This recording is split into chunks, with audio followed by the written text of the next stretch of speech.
जय श्री राम। प्रेमी भक्तों, परमात्मा की असीम कृपा आप पे सदैव बनी रहे। आप सदैव खुश रहें, स्वस्थ रहें, ऐसे हमारे हृदय से प्रार्थना और आशीर्वाद है। भगवान का नाम भगवान का ही अभिन्न स्वरूप है, क्योंकि वह भगवान की ही शक्ति से भगवान से भी अधिक शक्तिशाली और ऐश्वर्यवान है।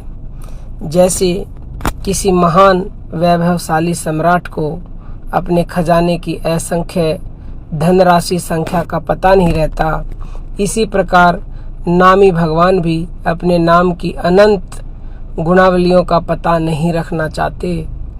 यह भी उनका एक महान गुण है। भगवान के जिस मंगलमय नाम से पंचम पुरुषार्थ भगवत प्रेम की प्राप्ति हो सकती है, उसके बदले में मोक्ष की चाह करना भी प्रेमियों ने कामना माना है। इसलिए लोक परलोक की किसी भी शुद्र महान कामना में नाम का प्रयोग करना एक प्रकार से अविवेक या मूर्खता ही है। अर्थात यदि हम भगवान नाम के बदले कोई भी इच्छा मांगते हैं तो समझ लीजिए कि हम हीरों के बदले कांच के टुकड़े खरीद रहे हैं। लोक परलोक के जो भोग हैं सभी दुख योनि और विनाशी हैं। ऐसे मधुर विश्व रूप विषयों की चाह करना और नाम के बदले में उन्हें चाहना महान मूर्खता है। तुलसीदास जी कहते हैं, तुलसीदास हरि नाम सुधा तजी सठ, हठी पियत विषय विष मांगी। अतः बुद्धिमान और अपना कल्याण चाहने वाले पुरुष का यही कर्तव्य है कि वह अपने जीवन को भगवान नाम में बना दे और नाम के फलस्वरूप उत्तरोत्तर बढ़ती हुई नाम निष्ठा की ही कामना करे। यही नाम का आदर है और इसी भाव से नाम का सेवन भी करना चाहिए। परंतु जब तक यह भाव जागृत न हो तब तक किसी भी भाव से किसी भी सत्कामना को लेकर नाम का आश्रय लेने में कोई आपत्ति नहीं है। ऐसा करना मूर्खता होने पर भी पाप नहीं है, वर्ण कर्तव्य है।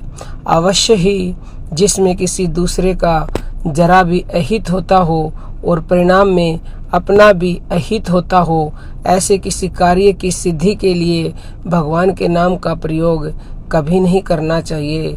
जब तक भगवान के नाम में रति न पैदा हो जाए तब तक रुचि के साथ भगवान का नाम लेना चाहिए।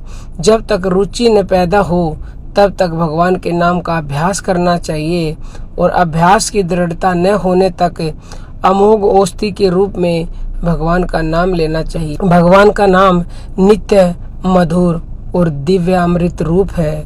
उदाहरण के लिए मिश्री मीठी होने पर भी पित्त के रोगी की जीभ कड़वी होने के कारण मिश्री कड़वी लगती है, परंतु मिश्री पित्तनाश की दवा है।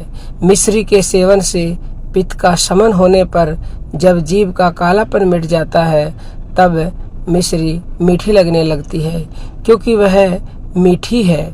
इसी प्रकार पूर्व संचित कर्म मल के कारण हमारी दूषित आवृत्ति जब तक भगवान के नाम के माधुर्य का अनुभव नहीं करती बल्कि उसे कड़वा समझती है, तब तक दवा के रूप में जबरदस्ती उसे लेते रहना चाहिए।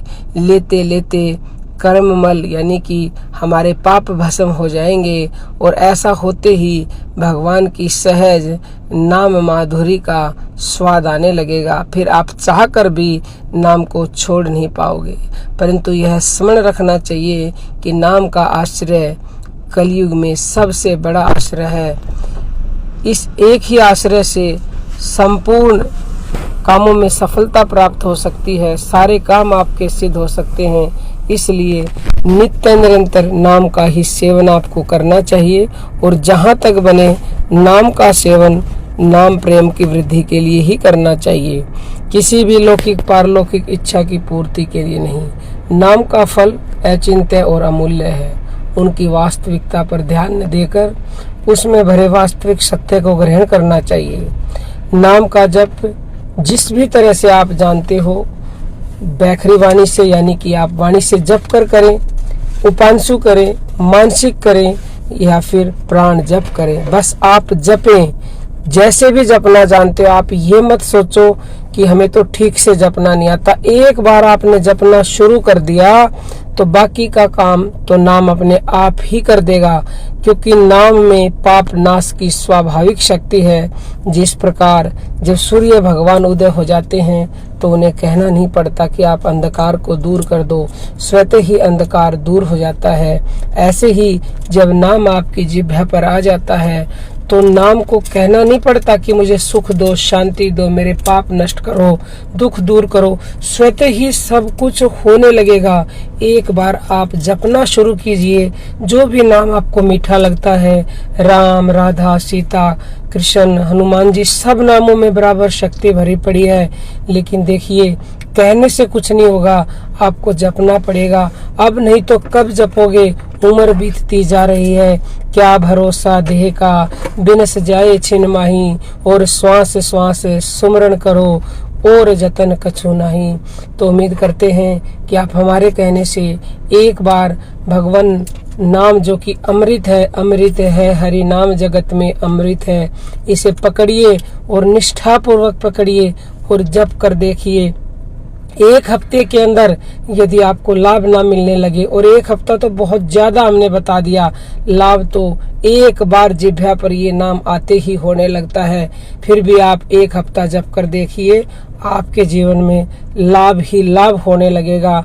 कोई भी आपका प्रश्न हो तो आप YouTube पर कमेंट करके पूछ सकते हो, और व्हाट्सएप जो नंबर है वो आपकी ही सुविधा के लिए दिया गया है, तो जल्दी से नंबर नोट कर लीजिए 9958515054। इस पर कभी भी आप मैसेज करके पूछ सकते हैं। और अब हम अपनी वाणी को विराम देते हैं। सभी साधकों को प्रेम भरी जय जय श्री राम।